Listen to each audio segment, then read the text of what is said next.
Are people born leaders, inspirational, successful?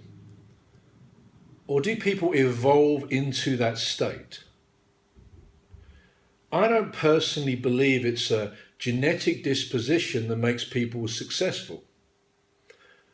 I know people who have grown up with very privileged backgrounds, both in terms of monetary, educationally, and they've gone through private schooling. They've had the very best things money can buy. And yet they grow up and they're not ultra successful. They grow up and they're not particularly confident. And they grow up and they're not really inspirational. They're not leaders.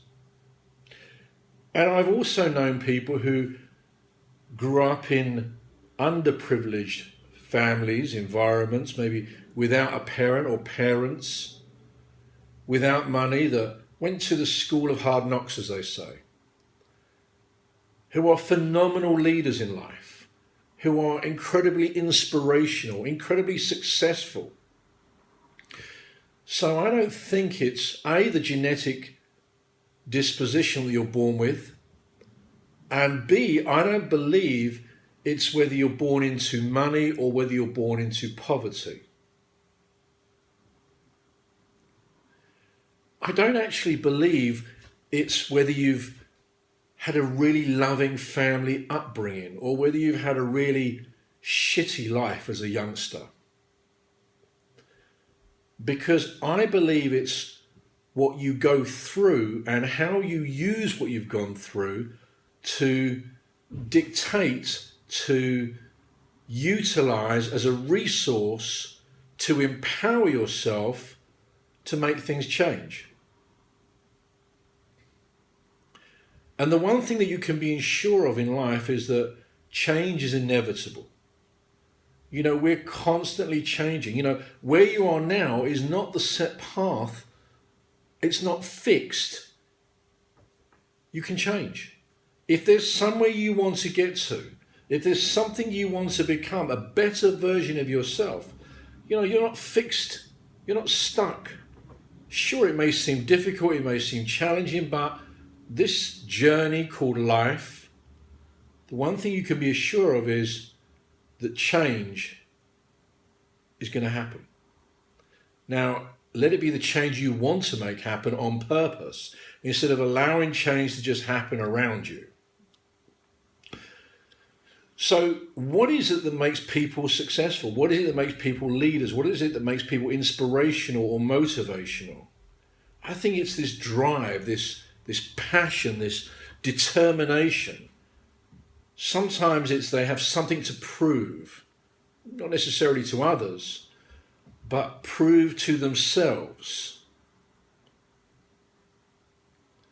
And sometimes it's the fact that what they've been through they realize was so wrong that they want to change their life to maybe bring up their children in a different way, in a different environment. Perhaps they've gone through, a physical abusive childhood and, never been shown much love, and they want to bring their children up in a loving environment to show that love. So it's not that they want to repeat the process of what they've gone through, but they've taken on board what they've gone through and they've gone, no, this isn't the way it's supposed to be. This isn't the way I want my generations to continue on being. And they change and they make that decision to change. And they bring up their children in a different philosophy, in a different environment, as I said, filled with love and comfort and, and there's an interesting story I remember reading in a psychology journal. It was about these twins. And in this psychology journal, one of the twins was interviewed and he was on death row and he'd committed some very violent crimes. And he'd been incarcerated for approximately 10 years. And it was shortly before he was due to have the death sentence. And the interviewer said, what is it that you put down to the fact that you're here on death row? What is it that you attribute to this where you've reached in your life? And the guy says, well, I grew up with a father who was an alcoholic. I grew up with a father who was violent, who would beat me. I grew up with a father who committed violent crimes. How else was I meant to grow up? And then on the other side of the page, his twin, his identical twin, who was one of the top barristers in America, who defended those who he believed were wrongly accused, like a white knight. And the same reporter interviewed this twin. And she said the same question: what is it that you attribute to where you are now in your life? And he said, well, I grew up with a father who was an alcoholic, who was violent, who was abusive, who committed crime. How else was I meant to grow up?